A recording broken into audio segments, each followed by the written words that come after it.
We acknowledge the First Nations people of the land now known as Australia, and the traditional custodians, the Turrbal and Yuggera people of the land where we worked and created this film. We also acknowledge the traditional custodians wherever this film is played all over the world. We acknowledge this land was taken by force and without consent, and to this day sovereignty was never ceded. We thank the ancestors for lighting our path and guiding us home. So Yarraka, it's great to have you, and we want to find out a little bit about you so the listeners know who you are as part of our co-hosting and Walking Through Worlds. And tell us a bit about your background, where you've come from, who you are, and some of your story. What are you doing now? And sure. Tell us all. So I'm a Koori girl born on Gadigal land in Redfern, Sydney. Lived there for about the first 10 years of my life. Then Dad moved us up to Wiradjuri country, Dubbo and Coonamble. Then here to Yuggera country in Meanjin, where we've been since the early 90s. Spent some time away, travelled around a bit, lived on Dunghutti country in the mid-north coast. And then I've been back here in Meanjin, aka Brisbane, for about 4 years this time around. So I've been back and forth, Queensland and New South Wales. As I was during my childhood, I'm now doing the same with my children, travelling around a bit. But growing up in Redfern in the 80s with a very politically active family was an experience like no other. You know, I talk to other people and it's like we've had a very unique upbringing, being the middle child of 9 girls. So I've got 4 older sisters, 4 younger sisters. I think that's what drove our parents to an early grave. Parents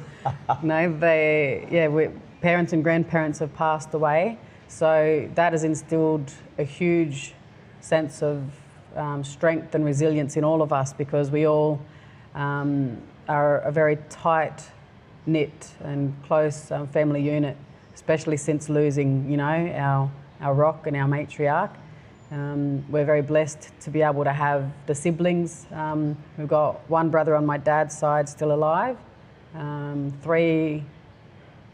brother left on my mum's side still alive in Redfern, 3 brothers and a sister on my dad's side still alive here in Queensland. And my grandmother, Maureen Watson, she's the matriarch of our family. So she was born in Rockhampton. And my dad's a Wirri man from the Birri Gubba Nation in central Queensland. Also ties to Gungalu area through his mother. She was born in Rockhampton. And also Waka Waka and Willy Willy. So around that central Queensland area, Idesville, Theodore, Craco, they call Dawson River Murrays. So dad's a Murray or Murrity or Guri from up here in Queensland, and mum's Koori or Guri from New South Wales. So we've sort of had very blended parts of our childhood growing up, with mum being removed from her family, and that's impacted on how she parented us, you know, because she didn't have you know, the luxury of growing up at home with her parents. And when I explained to people how recent a lot of these policies were, like the stolen generations, it really spins people out, because I say, you know, I'm the first generation not to be forcibly removed by government under government legislation. So stolen generations isn't something that happened 200 years ago at the point of colonisation. It's ongoing, and the impacts are ongoing. So I like to remind people how recent, you know, this country's brutal history is, and the impacts are never ending. And you've got a few siblings too, haven't you? Yes, so I've got 4 younger and 4 older. I became a single mother of twins at 17, so I've literally been raising children half my life, more than half my life, because when mum passed away, I was 19 and I moved back home and helped dad raise the siblings, and he also had the grandkids in his care at that time. And now I've taken on that role of kinship carer, looking after the next generation. So we've looked after a lot of siblings, kids, nieces and nephews from the community. At our place growing up, it was always an open door policy. I remember cooking dinner on one occasion for 19 people. And you never wanted to be on dishes after, you know, cooking for that many people, cleaning up. I was like, oh my goodness. Yeah, we grew up in a very beautiful, big, diverse family and community. Whether it was Redfern in Sydney or up here on Eneley Road, everyone knew, you know, where we lived, and they could come and have a feed and a cuppa and a bed or whatever they needed. So it was a very beautiful upbringing, but there was a lot of, you know, trials and tribulations, but that's definitely what's moulded me into, you know, the strong woman I am today, with thanks to my parents and grandparents and the path they paved. Great lineage. I mean, I met your father, I knew your father in 1989, maybe 1990, and he was just starting, I think it was called the Murray Hour at Triple Z. That's correct. For Triple Z. Yep.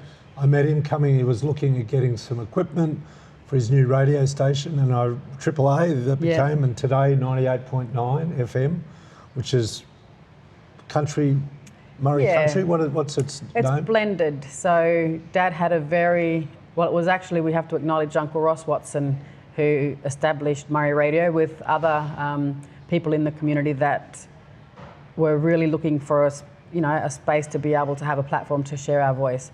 So there was a lot of, you know, Brisbane blacks that helped establish a lot of the key organisations here in Brisbane and across the great South East today. So yeah, it started off as 1 hour, Murray Hour on Triple Z, and then we won a couple of, we were fighting for the broadcasting licence, and our opposition was another Brisbane radio station, and we won, and that caused a lot of uproar. So we, you know, there was very strategic the way that we operated, and I remember Dad saying, you know, a lot of white fellas love their country music, so we draw them in with that.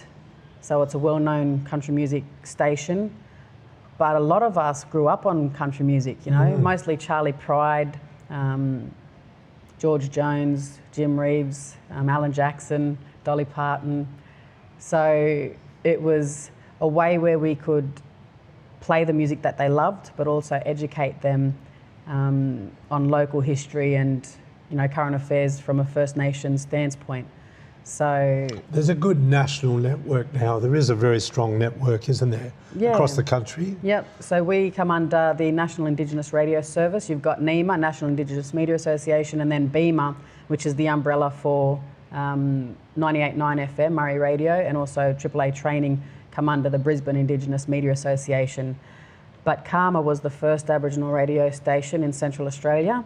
When my grandmother heard about Karma, she went up for a conference and couldn't believe that, you know, they had a local radio station playing local music, local artists, because we've got so much talent in our community, but we can't just go and give our demo tapes back in the day to mainstream. No one was playing our music or sharing our stories. So that's when Nan said, you know, we've got to do something. So she established Radio Redfern, which is now Gadigal Informational, Koori Radio or Gadigal Information Services in Sydney. She established that in 1980, and that's where I grew up, you know, speaking on air ever since I could talk.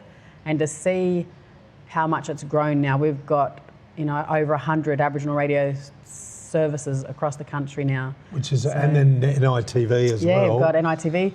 So there's no excuse for ignorance. You know, there are so many ways on which we can continue our journey with educating ourselves about, you know, the true history of this country. You've got print media, you've got online, you've got NITV, great doco still on SBS and ABC. You've got the Courier Mail, you've got National Indigenous Times, Deadly Vibe, like all of these amazing opportunities to evolve and enhance our knowledge and our education. And really, that's only a really short time span. You said 1980 to now, that's 40 years. It's not a long time. No, and we've just grown and evolved, and it's awesome to see black excellence, you know, people in our community that are really excelling at their chosen field. And the list, you know, is enormous and growing. The potential is just, it's beautiful. It's a beautiful thing to see and witness. So your father's left an enormous legacy, and now with you, all the sisters and brothers, is it all girls or boys? All girls. Our first brother, so Dad's first son passed away, and he got left with all the girls. Wow. And I know, and I haven't met your little sister, but you know, she's doing great work and stuff that you're working with her as well. And tell us a bit about that, what that's called. And yeah, so my grandmother's sister, Auntie Lilla Watson, and my younger sister, Yarraka Bayles, established the Black Card about 8 years ago now. So we are an award-winning business. We won the Queensland Reconciliation Business Award and just recently the Supply Diversity Award at Supply Nation for our partnership with Commonwealth Bank. So that was a huge one. That's great. So the Black Card is a 100% Aboriginal owned and operated business based here in Brisbane, but we service Australia-wide in the cultural education and training space. So we work with a lot of corporates like Combank, ANZ, all the big banks are knocking on our doors, as well as, whether it's private sector, community groups, universities, hospitals, health, whatever it may be, whether it's, guiding them with their reconciliation action plan or consultancy, cultural capability workshops. It's pretty much your one-stop shop. So we do the tours as well around Brisbane. Oh, don't just say the tours as well. The Black Card cultural tours. I've been fortunate enough to do 4 of those over the last couple of years, and you and your family and your team have just been amazing. I learned so much just within the body of this, even the room that we're doing this. Explain the room we're in, the Kiridagan, which, by the way, I was reading what that meant. You know, the Kuril as the water rat for this place in Mianja, and Dargan being place. Yes. So the place of the Kuril. Yeah, the local totem here, the Kuril and Kurilpa. So what we've been told with working with local traditional owners, Madonna Thompson, Shannon Ruska, Ani Marichi Baramba, the Sandy family, they tell the amazing history. So we're blessed to be able to work alongside traditional owners and in partnership, with their permission to be able to do what we do with sharing local knowledge so that more people are exposed to the, local knowledge and local history so that they can share that knowledge with their friends and family and, especially the younger ones coming up. So when that opportunity for tours came to us with Brisbane City Council, they said no one's doing anything. It's they have, you'll see people, the Brisbane, what are they called? Brisbane Greeters. So there are a lot of retirees. They go around, you'll see them in Roma Street Parklands or around the city. They have red shirts and they share a lot of the, colonial history, I guess, of Brisbane, the old history, but nothing beyond that. So they came to us and said, what do you think about running some cultural tours? So our elders met with other local elders and got the green light, and it's just, COVID's impacted us drastically, but now we're just coming back and we've just done a tour today, and we offer tours every single day for whether it's a couple of people, whether it's a school group, a corporate, PD day or a staff bonding session. There's opportunities to be able to learn and connect with local people and local knowledge. You can do a bush tucker tour with a beautiful bush tucker tasting plate. There's so much to offer here in Brisbane now that a lot of people aren't aware of. So we like to be able to make sure that we're working in partnership with other local 100% owned and operated businesses here in Brisbane, and to be able to partner up and share the experience, because people are wanting more. I think Indigenous knowledges around the world now is in such high demand. So we're definitely able to use that to our advantage and do what we've always done, Sharing is caring, and that's our culture, and we do it with so much love and pride and passion. So it's good to be able to have a platform now where people are, literally knocking on our door and we can't keep up with the demand. So if someone wants to do a cultural tour, of which I highly recommend, but how do they find out about it? How do they connect to it? Is there a website or is there? So you can check out theblackcard.com.au, also on the socials, Black Card Cultural Tours on Facebook and Instagram. But if you're interested in the workshops, we do offer community workshops, public workshops, also virtual workshops, so that we can reach more people across the country and across the globe online now. So check out the website, all the prices, everything we offer is on the Black Card website. Now you also do another thing, I believe, called Murray Menu. Yes. So tell us about that. Well, I'm a big foodie. She's a big entrepreneur foodie. Yes, big foodie family. So my parents actually used to cater the Murray tent, Murray Camp at the Woodford Festival, and before Woodford it was Mullaney. Yep. So I'm going back to the early 90s here, before it changed to the Woodford grounds when it just expanded and got too big. So we used to help do the breakfast, whether it was bacon, eggs, sausages on on the barbecue or the lunches and the dinners.